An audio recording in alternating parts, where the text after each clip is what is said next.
최근 브로닥치는 본격적인 리메이크품에 힘입어 야이바가 리메이크 된다고 합니다. 원작 만화가 1989년, 애니메이션이 1993년에 공개되었으니 무려 31년 만에 복귀인가요? 그때 태어나신 분들이 직장 신입사원이란 리메이크는 여기까지. 여하튼 리메이크가 되고요. 제작사는 좋은 품질로 유명한 위스튜디오입니다. 감독은 명가인 본즈 출신인 하세이 타카히로인데요. 실력파 감독이긴 하지만 액션보다는 드라마, 감정 연기에 강한지라 팬들은 살짝 걱정하는 모양입니다. 하지만 걱정할 필요가 없는 게 이 사람은 액션이 훌륭하기로 유명한 모브 사이코 최동장에서 이전 작들보다 높게 평가받는 액션을 만들기도 했고, 게다가 작화 감독이 카메다 요시미치인데 이 사람 역시 원펀맨 모브 사이코의 액션을 만들어낸 사람이라 걱정할 필요는 전혀 없을 것 같습니다. 앞에 두 작품은 액션의 금자탑을 세운 작품들이죠. 그러니 액션은 크게 기대해도 좋지 않을까요?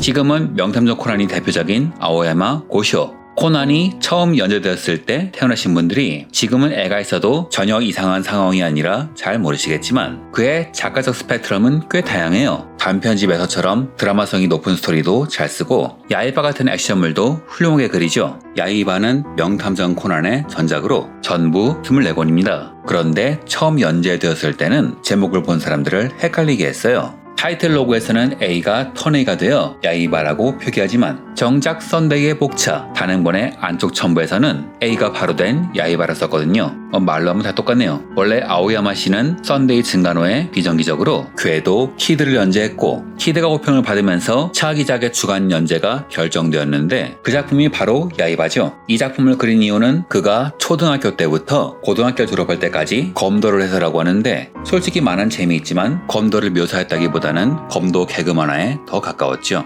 이 작품에서 검도 묘사를 이렇게 해준 이유는 독자층을 아이들로 잡고 아이들이 최대한 이해하기 쉽게 그렸기 때문인데 그래서인지 1993년에 효과 구간 만화상 아동 부문을 수상했습니다. 전 개인적으로는 이 작가는 이 시점부터 아동을 위한 만화로 노선을 굳혔다고 생각해요. 만화판 야이바는 꽤 인기가 좋았습니다. 이후 검용전설 야이바로 부제를 붙여 1993년부터 1994년까지 TV 도쿄 계열에서 애니메이션을 제작했는데 정작 애니메이션은 카구야 공주와 싸우는 부분까지만 애니메이션화가 되어서 후반 에피소드는 영영 볼 길이 없었죠. 이게 대략 원작의 4분의 3 지점이니 한창 클라이막스일 때 끝난 셈이고 이후 에피소드는 제작되지 않은 채 무려 30년이 지난 거죠. 현재 야이바 애니메이션은 DVD는 있지만 블루레이는 없는데 이걸로 볼 때 그렇게 인기가 있던 건 아닌 것 같아요. 기획부터 아동용이니 한국에도 비디오는 물론 대교 TV에서 방영한 적도 있죠. 아무래도 아이들용 교육 채널에서 애니메이션을 믿기로 딱이니까요. 그러니 지금 어른들도 추억이 많은 것 같은데 사실 당시엔 이 작품이 큰 인기를 끌진 않았다고 해요. 왜냐면 당시엔 일본 문화 자체 검열이 엄격했던 시기라 배경에 일본 문물이 나오면 무조건 삭제하는 시기였는데 그 바람에 칼질을 하도 많이 하는 바람에 거의 원작 창조 수준의 편집이 되어버렸습니다. 왜 야이바가 구슬을 찾아야 하는지 배경 설명과 이유를 다 잘라먹으니 아이들이 재밌어 할 리가 없지요. 아이들도 스토리를 중시하니까요. 애들 보는 만화는 별거 없단 어른들의 오만함. 그 당시 애니메이션은 정말 이런 게 팽배했던 시기죠. 즉 애니메이션보다는 만화 쪽의 완성도가 훨씬 높다고 평가할 수 있겠네요.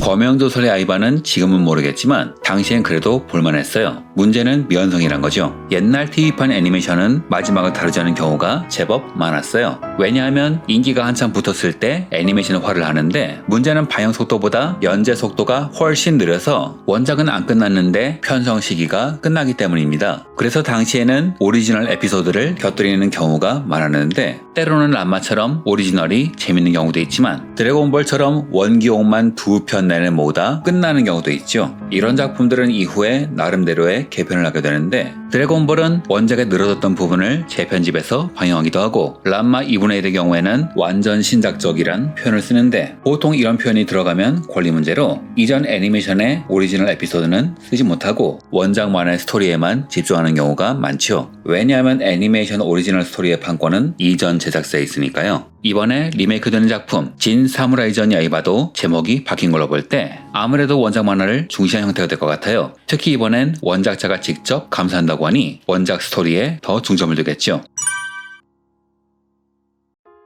대략적인 줄거리는 다음과 같습니다. 아프리카에서 자란 사무라이 소년 야이바가 마검으로 악을 물리치고 최강의 사무라이가 되는 이야기. 여기서 웬 사무라이냐 하는 분들이 계실 텐데 한국에서의 만화책 애니메이션판에선 사무라이가 아니라 최강의 검술가로 로컬라이징 되었습니다. 그러니 한국 사람들은 사무라이라는 표현을 잘 모르는 거죠. 리메이크판 제목이 낯선 이유입니다. 초반 이야기는 영원한 애인이 아니라 라이벌인 오니마루와 투닥거리는 개그만화로 시작하지만 전설의 검인 뇌신검과 풍신검이 등장하면서 이야기의 흐름은 바뀝니다. 풍신검의 시인 오니마루는 검의 의지에 끌려 일본을 장악하려고 하고 야이바는 이에 맞서기 위해 뇌신검에 끼울 구슬을 찾아서 오니마루의 음모에 맞서는 스토리죠. 문제는 만화판과 애니메이션판의 종료 시점인데요. 양쪽 다 끝나는 시기를 잘못 잡았어요. 만화는 개그에서 시작해서 오니마루 대결까지 정말 잘 이어나갔죠. 서서히 고양되는 전개가 손에 땀을 쥐겠다고나 할까요? 문제는 오니마루와의 결판에서 작품이 끝났어야 하는데 마지막에 아무리 봐도 인기 게임 사무라이 스피릿의 하오마루의 호월참을 쓰는 캐릭터 6대 오키다 소시가 나오는데 이 캐릭터와의 싸움이 인간 대 인간의 싸움이기도 하고 기존에 호평이 없어 평이 그리 좋지 않았죠. 아마 인기작이니 연재 늘리려다 실패했거나 아니면 차기작을 위한 시험이었던 게 아닌가 합니다. 정리해보자면 오니마루와의 결판은 필요했지만 스케일이 인간의 싸움이 되는 바람에 김이 좀 샜다고나 할까요? 어른이 된 지금 볼 땐 좀 괜찮은데 당시 아이들에게 먹히긴 좀 힘들지 않았을까 싶어요. 반면 애니메이션은 문제가 더 심각해서 오니마루와의 결판이 나오지가 않아요. 달의 여왕 카구야 편에서 야이바는 사약칼 구하기 위해서 오니마루는 마왕검을 손에 넣기 위해서 야이바와 거짓된 협업을 하는데 카구야에게 승리한 후 오니마루는 야이바에게 풍신검을 넘겨주지만 본인은 더 강한 검인 마왕검을 손에 넣어 다음 계획으로 착수하지요. 즉 누가 봐도 결판이 안 난 상황. 이 둘은 앞으로도 싸워야 할 운명이라는 게 뻔히 보이는 상황이었는데 여기서 덜컥 끝내버렸으니 반응이 좋을 리가 없지요. 사실 람마 2분의 1이 워낙 호평이어서 그렇지 당시에 제작되었던 쇼가쿠칸 애니메이션들은 퀄리티가 좀 애매했어요. 엎어진 것도 꽤 있었고 이누야샤의 경우에는 템포를 잡아 늘려 100편을 넘겨버리더니 마지막 부분은 급전개하여 26편으로 끝내버렸어요. 퀄리티가 그야말로 천차만별이었죠. 여하튼 결말이 없는 엔딩은 당시에도 말이 많았고 그러니 이번에 리메이크가 되는 거겠죠. 그때 작가의 지위와 지금 작가 지위는 그야말로 천지차기 때문에 이번엔 작가가 중심이 되어 잘 마무리 지을 것 같습니다.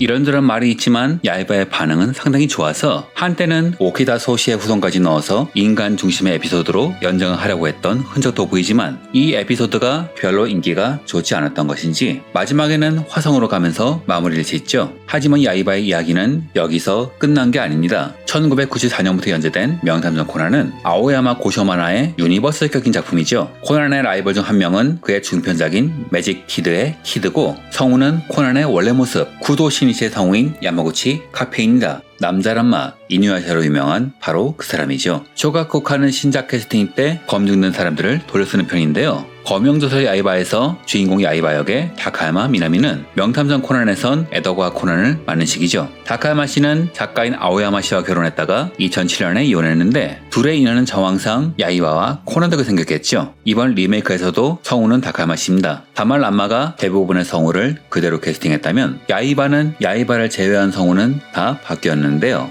사야카의 성우는 세일러문과 미사토를 맡은 미치시 코토네에서 이와미 마나카로 변경됐는데 성우가 나이가 들면서 목소리가 많이 늙는 바람에 소녀 역은 무리라고 판단한 것 같습니다. 또한 오니마루의 성우는 작품마다 다 다른데요. 구판 애니메이션에선 하토리 헤이지를 맡았던 호리카와 료, 명탐정 코난에선 츠다 켄지로에게 맡기더니 이번 신작에서는 호시야 요시마사로 또 한 번 바뀌죠. 즉 조금이라도 젊은 사람에게 기회를 주려는 걸로 보입니다. 여자 람마 역의 하이시바라 메구미가 처음 성우 시작했을 때 그년 생계가 어려워서 간호사를 겸업으로 뛰었는데요. 일본에서 간호사는 전문 학교를 나와야 할 수 있죠. 그때 다른 고전 성우들은 연기를 잘하지만 성우는 그만두면 좋겠다 라고 돌려 말했다고 합니다. 왜냐면 성우라는 것은 안정적이지 않고 별이 된 성우 뒤에는 그보다 더 많은 어둠에 가라앉는 성우가 있는 법이니까요. 그래서인지 성우들이 거의 바뀐 건 좀 아쉽긴 하네요.